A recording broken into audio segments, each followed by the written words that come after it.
Salutations, everybody. It is Matty here today. I'm going to give you a volume warning, okay? A volume warning. 3, 2, 1. Let's fucking go! All right, hopefully the people who are in this building with me don't think I'm a psychopath. But anyway, let's go, baby. Lots of answers today when it comes to the Xbox and Bethesda acquisition. As promised, we had an event here on Thursday, which featured Todd Howard, Phil Spencer, Pete Hines, Sarah Bond, Aaron Losey, Aaron Greenberg, and many other faces from Bethesda and Xbox discussing this acquisition, as well as what it means for the future of both companies. And I was surprised how open they were about things, because they promised no news, no reveals, and while there were no reveals, there was a lot of news, a lot of important information to go over today, from Game Pass editions to news on exclusivity. Phil really locking it down this time, plus much more to get into this video. So if you're new here and you like the Mets, be sure to go ahead, subscribe. You like RPGs? Subscribe. Join what we have going on here, because we're going to be talking a lot about Bethesda. I gotta say, before we get into any news, it is so refreshing to be excited about Bethesda again. I truly have always believed their best work was when they were teaming up exclusively with Xbox. I know that's not great for everybody, but that's when they were making their best games. And so I'm so excited to see the future of this company. And it's great to see everyone gather around and celebrate this and see how it moves our industry forward. So congrats once again to Bethesda and Xbox. With that in mind, I'm like trembling a little bit. We have so much exciting stuff to go over. So let's talk exclusives, man. Let's talk exclusives. So your boy has been parading around his channel for the last about, I don't know, half a year now, saying these games will be exclusive. Prepare yourselves. Now, there are multiple stages of grief. One of them has been denial for a very long time for people. Now we are moving into, I believe it's acceptance. I'm not sure. But anyway, it's time to accept things. These games will be exclusive. This comes straight from Phil Spencer.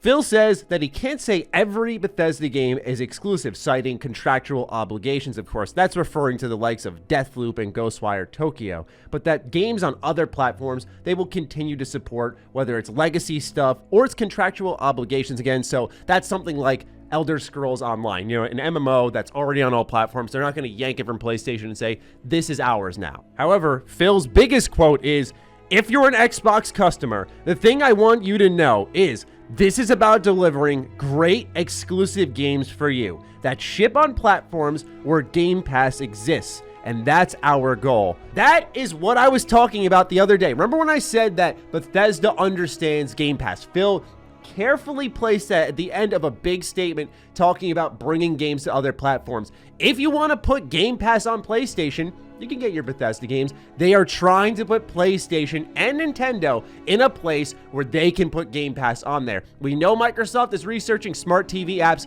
Their future is this service. It's time to buy in, catch up, learn what it's all about, because there were also a ton of additions we're going to talk about after this. But this is very interesting. It's actually quite powerful, because now PlayStation gamers are going to say, well, why do I have to pay $70 for this game? Can't you bring Game Pass over? If you bring Game Pass over, then I'm going to only have to pay $15 to try this game out and maybe play it that month and then end my subscription. Xbox wants that, and it's actually a stroke of fucking genius, because what's going to happen here, and a lot of people are going to be like, oh, it's fanboyism, that's why it's genius. Actually, no, it's the competition it provides. PlayStation has already said they're going to do their own Game Pass competitor. While at one point they said they weren't that interested, now they're saying they're going to. The competition really got up with this acquisition, as there are a ton of new additions. Like I said, we're going to get into it a little bit, but now we're seeing the pressure be put on in a subtle manner. We already know Microsoft is looking to get someone else. There have been a lot of rumors of who, from Sega to Techland and so on and so forth. I feel like Sega would be as massive, if not more massive, than Bethesda, because you have to look at all the IPs. You get Atlas in there, for example. That's the Persona games. I mean, that is a heavy hitting move, where if you got someone like Techland, it's like Dying Light 1, Dying Light 2. That's not as big of a blow to PlayStation to put them in that position. So if Xbox wants to keep muscling its way into getting people to put Game Pass on their consoles,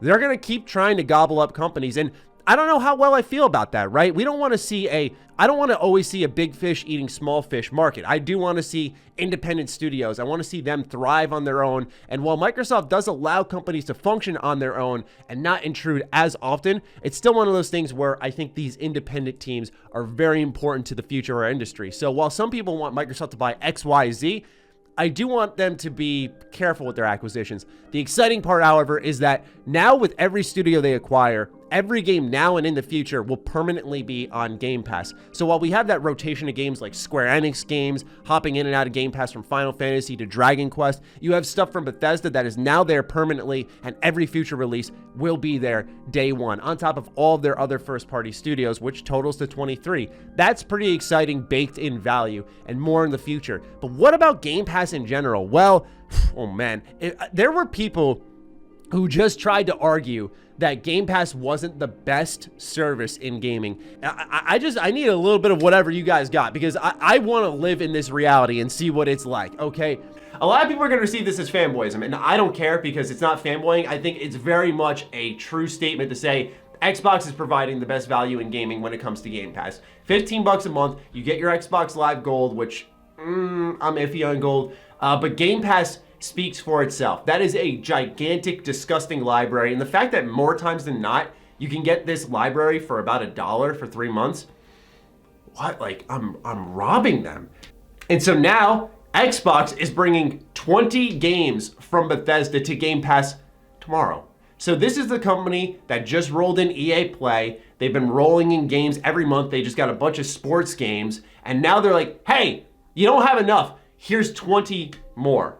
That ranges from the likes of Dishonored 1 and 2, all of the Doom series, Fallout, Fallout 4, Fallout 76, Prey, Rage 2, Morrowind, Oblivion, Skyrim, Elder Scrolls Online, The Evil Within, the whole Wolfenstein series. I mean, it's all going to be there. And while there is stuff already on Game Pass like Dishonored 2, Elder Scrolls Online, Fallout 76 was already there, Bethesda was already really exploring Game Pass. They were one of the early adopters of it. I mean, dude, the amount of games and actual content being added, it is so delightful to see that they are adding more and not asking for more from us as consumers. I'm curious how long that will hold up for, if it's something we really have to worry about at all. For me, it's kind of one of those things where they can keep adding, they can keep making their deals. As long as it doesn't go up, I'm happy with it. But once it starts to bump up in price, that'll be a whole separate discussion. Todd Howard said during this panel that the Game Pass would allow creators to try things that they normally wouldn't, that they would experiment more. And he was talking generally, but it seemed like he was also referencing stuff in-house that maybe they were looking at where they think, hey, this is something that normally we wouldn't want to try and sell, but because Game Pass has like 18 million plus subscribers now, that is a huge audience that you were just broadcasting your game to. What's equally as interesting is that Xbox and Bethesda are starting to work together now. That was something that was heavily emphasized throughout this entire showcase, that they were operating independently during the time they waited for this deal to go through. So they agreed to something, they waited for it to legally go through. So my assumption was incorrect. I said I believe that they're probably operating on the length of saying, hey, we are going to be together, so let's get the ball rolling early. That's not how they were operating, at least if you're going to believe them at face value. We don't really know what goes on behind closed doors, but point being is that they're saying that now the real work starts, the planning ahead starts. And one thing that they did tease was a summer showcase. They didn't say what exactly, but they talked about content, about showing something in the summer. And you gotta remember, Bethesda has QuakeCon, they have E3. The rumor is, thanks to a report from GamesBeat, that there will be a back-to-back, so you'll have Microsoft's conference, and then you'll have Bethesda's the next day, or vice versa. So there's a 1-2 punch where you have a lot of Xbox content really taking up a number of days in the industry, and then in turn absorbing the conversation. So that's good news. I kind of expected that. I felt they would figure something out for this summer. I feel like there's just too much potential there. And I do think it shows that Bethesda, if they're going to do something separately, has a lot more to show than a lot of us realize, myself included, right? I said, hey, sometimes those showcases from Bethesda feel really forced. Maybe it's just the hype right now of the moment, but I do have a decent feeling between Starfield being there more than likely, on top of, I imagine, the next-gen MMO from ZeniMax Online Studios and a lot of other games. I feel like maybe Bethesda will have a reason to have their own showcase this time around. Plus, this would go in line with Bethesda still operating independently away from Microsoft, where instead of jamming everything into Microsoft's event and really oversaturating it with a ton of announcements, which sounds good on paper, but then you forget certain games that you were excited for, having time for these things to breathe, really important. Now, on the conversation of working with Xbox, there were two things that were really interesting. One was Todd Howard citing the ability to tap into everything involved with Xbox when making their games, which made it both easier and better. And the way Todd was wording it, I don't think he wanted to be overly direct because it would naturally indicate that Starfield may be Xbox exclusive, but essentially dropping PlayStation and having to figure out how you can get something working on PlayStation that also works on Xbox. Instead, you are just using stuff designed for Xbox, by Xbox. You have a team at Xbox that you can tap on the shoulder and say, hey, we don't know how this is working. So all your focus and resources are being poured into one console. It's the nature of developing exclusives, right? Just all your focus narrows down to this one system, making sure it all works there, squeezing every ounce of power out of that one system, learning it like a machine, that type of thing. So I think that's actually kind of exciting because once again, it sort of explains to me why Bethesda was so much better back then when they were focusing on one console. Morrowind was exclusive, Oblivion was exclusive, Fallout 3 was multi-plat. But point being is that when they were working exclusively, there was something more groundbreaking about their games. But more interestingly is actually what they were talking about with Oblivion and Morrowind, because Todd Howard was saying how it's actually fascinating that people are still dipping into that library, dipping into Elder Scrolls Oblivion, dipping into Morrowind, and how those games are still alive to this day, which then Aaron Greenberg teased afterwards, saying some of those games are going to get a buff through the FPS boost. I like how I said buff, like it's some type of like patch notes in a game. But anyway, so that is a pretty awesome tease because Aaron said they don't have to go into the game's code to get the FPS boost working. So the likes of Morrowind as well as Oblivion can end up going into 60 FPS. Fallout 3, I just streamed that a couple of days ago, and it was kind of hard to play. I mean, I play that predominantly on PC. I wanted to fire it up on my Xbox just to pick up an older save file, and kind of made me feel like, dang, this is old. This thing needs some serious work. I mean, look, as a predominant PC player of Bethesda Game Studios games, of course I'm going to sit here and say, if you have an option to play these on PC,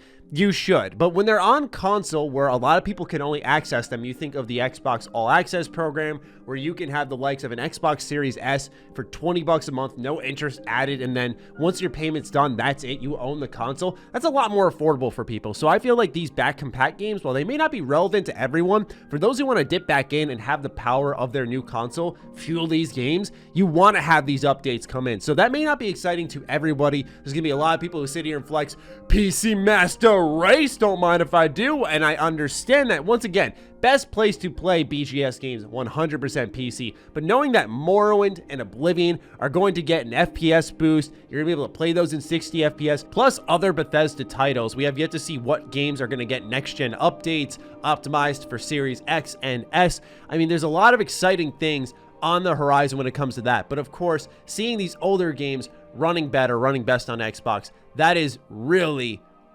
exciting. One thing that I did find very interesting is that both Bethesda and Xbox said that they were planning together starting today as this video had gone live to everybody. Xbox and Bethesda were previously operating independently during the time that they waited for this deal to go through, and now that the ink is dry, they are getting into planning, talking about stuff for the future. One of those things is a summer showcase that was teased. Now, the reports are through GamesBeat that currently the plan is that there will be a 1-2 punch. Microsoft will go first, then Bethesda, so that there is that double whammy. You take up more energy in the games industry. You have more news coverage about yourself. It's more exciting for fans because you have stuff to look forward to when Microsoft's show is over. Whether it excites you or underwhelms you, you still have more to look forward to maybe uplift you or excite you even more. And I think that's a good thing for them. It also really showcases that they are indeed operating separately. For Bethesda to continue existing and to have their own show, that would continue on if they were independent. So it makes sense that they would have their own show.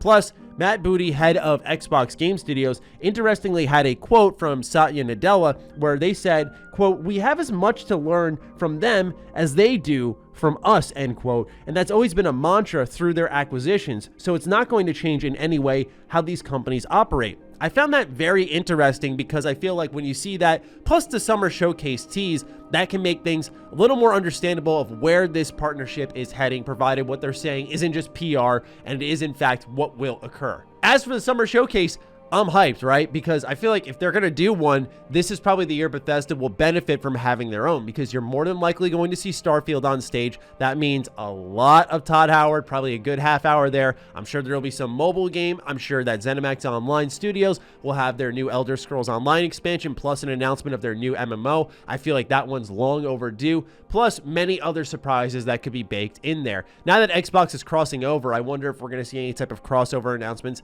at Bethesda's event. Who knows? But point being is that they are doing something for the summer and they are actively planning that. Two interesting notes came from Todd Howard as well. One was that Game Pass helped save Fallout 76. So when Todd was talking about 76, he was surprisingly candid. He said that there was a litany of issues, which of course we all know. But then he followed that up by saying, well, what didn't we screw up? And I thought, wow. You know, that if that's the accountability people are looking for, I mean, I guess there it is. It's long overdue, and it's probably a little easier to say now because the game is, well, better. It's in a much better spot, too, and there's way more players now, and people are enjoying it more. But, yeah, I mean, it's kind of good to see that that elephant in the room, to some minor extent, I think it's kind of past now, but was addressed when he was talking about it. But they said that Xbox was actually major in helping out figure out what was going on with Fallout 76. So I thought that was a very interesting tidbit of information there, because Game Pass also helped boost it up with its gigantic player base, so a lot more people gave 76 a chance at the same time as them dropping really important updates for the game. What was also really key, and arguably more important, is that Todd said that being able to tap into everything the Xbox has without really directly saying, hey, we're doing things exclusively, because I don't think he wanted to give the indication, at least right now, that Starfield would be exclusive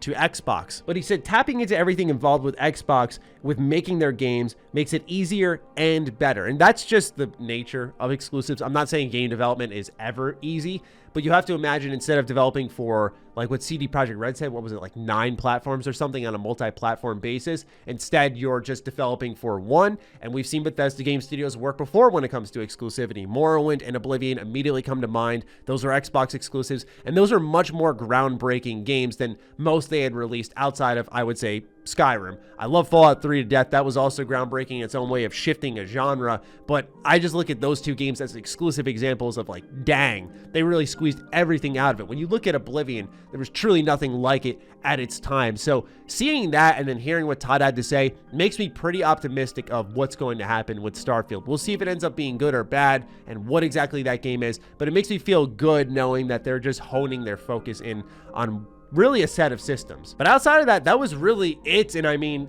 for a showcase that they said was going to have no information, there was a lot more there than the actual day that they announced that this was all going through, which I found quite surprising. So I gotta say, I am fired up. I love the idea of Xbox getting some real good exclusives. I mean, they've been tortured for years and berated for years about having no games. So I'm happy they made a really aggressive move and they're getting games. I mean, you look at the Xbox One generation. I was asked a question on Defining Duke. I'm wearing my Defining Duke shirt right now. But anyway, I was asked a question on that show about the Xbox One generation, and it's tough to answer when it comes to games that you remember from it, because while there were exclusives, I think of like Ori and the Blind Forest or Sunset Overdrive, for the most part, Xbox didn't really have much I was head over heels in love with. So this Series X and S generation has a much different vibe to it. And I feel like Xbox is really gunning for the top here, and that's good. They're hungry. We want that, because then PlayStation gets hungry. We see them respond. We see all different savvy moves across the industry. So I'm really excited to see where this generation takes us, but this was a very good first step. I'm looking forward to seeing more between Xbox and Bethesda. I'm sure we'll get more updates, and your boy will be here to cover all of them. So with that, I'll leave it in your hands. What do you think of this in the comments down below? Let me know. Other than that, follow me on Twitter, follow me on Instagram. Those links are in the description down below. Big thank you to all the patrons, all the members who continue to support the hell out of the content here. Stay sexy, stay active. I love you all. Peace.